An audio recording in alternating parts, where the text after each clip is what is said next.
नमस्कार, आप देख रहे हैं हरियाणा डायरी और मैं हूं आपके साथ आयुष पाल। बजट 2026-27 की तैयारियों को जमीनी स्तर पर मजबूत करने की दिशा में हरियाणा सरकार की ओर से लगातार प्री बजट बैठक हो रही है। मुख्यमंत्री नायब सिंह सैनी लगातार प्रदेश के अलग अलग जिलों में जाकर बैठक कर रहे हैं और समाज के सभी वर्गों से उन्होंने सुझाव भी लिए हैं। इसी क्रम में मुख्यमंत्री ने साइबर सिटी गुरुग्राम में शिक्षा जगत और महिला प्रतिनिधियों के साथ प्री बजट कंसल्टेशन बैठक की अध्यक्षता की है। बैठक में शिक्षा की गुणवत्ता, महिला सशक्तिकरण और भविष्य की योजनाओं को लेकर के खुलकर चर्चा हुई।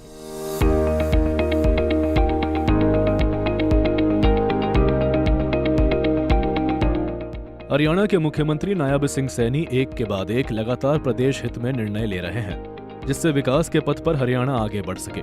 बजट 2026-27 की तैयारियां भी जोरों पर चल रही है। लोगों से सुझाव मांगे जा रहे हैं। गुरुग्राम में आयोजित प्री बजट कंसल्टेशन बैठक में मुख्यमंत्री नायब सिंह सैनी ने शिक्षा जगत और महिला प्रतिनिधियों से संवाद करते हुए शिक्षा को प्रदेश की प्रगति का सबसे बड़ा आधार बताया।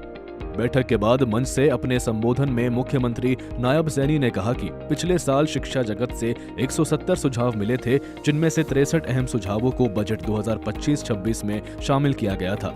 शिक्षा विभाग के लिए पिछले वित्त वर्ष में 21,893 करोड़ रुपए का बजट प्रावधान किया गया था। शिक्षा में विस्तार के लिए राज्य में नीव पोर्टल का शुभारंभ किया गया है, जो एक intelligent data driven decision support system है। पहले चरण में यह पोर्टल विश्वविद्यालयों में लागू किया जा रहा है, जिसे आगे कॉलेज और स्कूलों तक विस्तार देने की योजना है।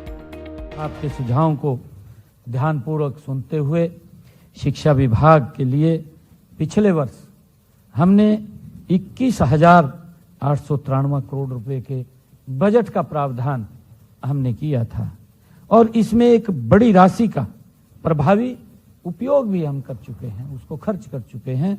हम सब जानते हैं कि उच्चतर शिक्षा की आत्मानुसंधान एवं अनुसंधान शौर्य में ये बस्ती है और इसलिए हमने चालू वित्त वर्ष में हरियाणा में 20 करोड़ रुपए का हरियाणा राज्य अनुसंधान कोष, जिसकी मैंने चर्चा भी की है, ये हमने पिछले बजट में सुझाव आया था और उस सुझाव को हमने इम्प्लीमेंट किया और 20 करोड़ रुपए का रिसर्च के लिए हमने इसके अंदर प्रावधान किया।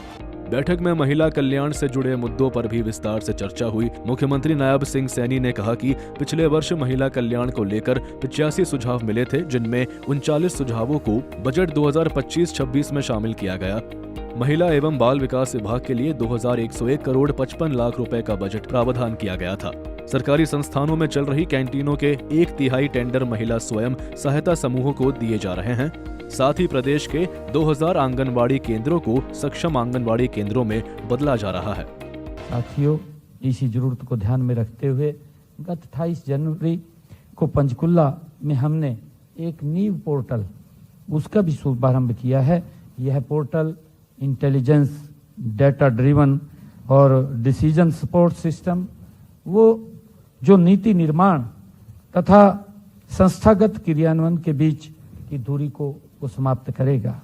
हमने नीव पोर्टल को चरणबद्ध और समावेशी ढंग से लागू करने का भी निर्णय लिया है। साथियों, हमने पहले चरण में इसे विश्वविद्यालयों में हम लागू करने जा रहे हैं और इसके बाद महाविद्यालयों और आगे चलकर स्कूलों तक, ये अन्य शैक्षणिक संस्थानों तक इसका विस्तार किया जाएगा। आपके सुझाव के आधार पर हमने कई महत्वपूर्ण पहलें वो शुरू भी की हैं। साथियों, इनमें आधुनिक मॉडल संस्कृत स्कूल, जिसकी मैंने चर्चा भी की है कि हमने हर 10 किलोमीटर के ऊपर एक मॉडल संस्कृत स्कूल, ताकि आजकल माँ बाप सोचते हैं कि हमारा बच्चा अंग्रेजी स्कूल में पढ़े तभी वो प्राइवेट स्कूल्स की तरफ बढ़ते हैं।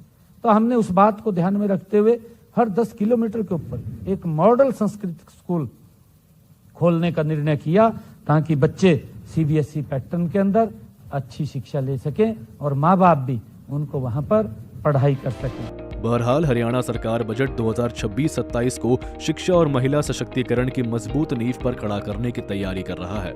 नायब सरकार का साफ संदेश है कि सार्थक, व्यावहारिक और दूरदर्शी सुझावों को पूरी प्राथमिकता के साथ बजट में शामिल किया जाएगा।